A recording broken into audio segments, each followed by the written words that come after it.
Here's what we know about the Flight SQ 321 incident so far. On May 20th, Flight SQ 321 departed London Heathrow Airport at 10:38 p.m. local time. There were 211 passengers and 18 crew on board, and the 16-year-old Boeing 777 was scheduled to land in Singapore after a 13-hour flight. For the first 10 hours, everything was fine.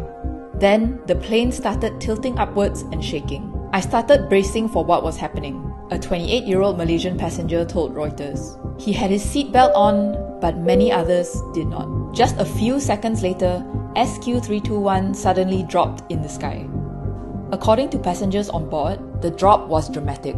Everyone seated and not wearing a seatbelt was launched immediately into the ceiling. Some hit their heads on baggage cabins overhead and dented it, and objects were flung around the cabin. The fall only lasted a short while, but the damage was severe.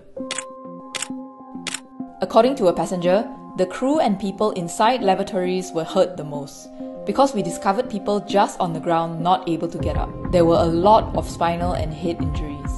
Another described seeing other passengers giving first aid, or injured passengers screaming in pain.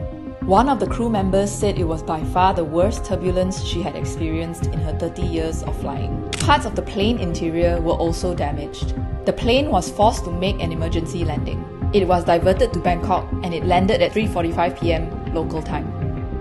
The injured were rushed to the hospital. 53 passengers and 1 crew member were hurt, with 7 of them in critical condition after suffering head injuries.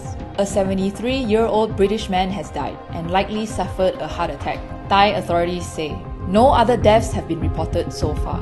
According to SIA, the pilot encountered sudden extreme turbulence over the Irrawaddy Basin at 37,000 feet. There were 41 Singaporean passengers on board. Around 20 people from Singapore Airlines' crisis management team headed to Bangkok on a specially chartered flight. CNA reported, PM Wong offered his condolences and said that Singapore is working closely with Thai authorities and doing everything they can do to support passengers and crew.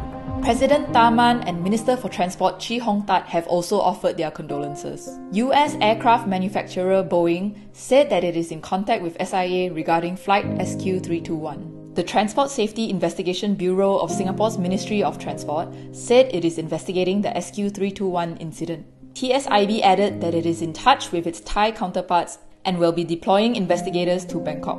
At 5:05 a.m. on May 22nd, 131 uninjured passengers and 12 crew members arrived in Singapore via a relief flight.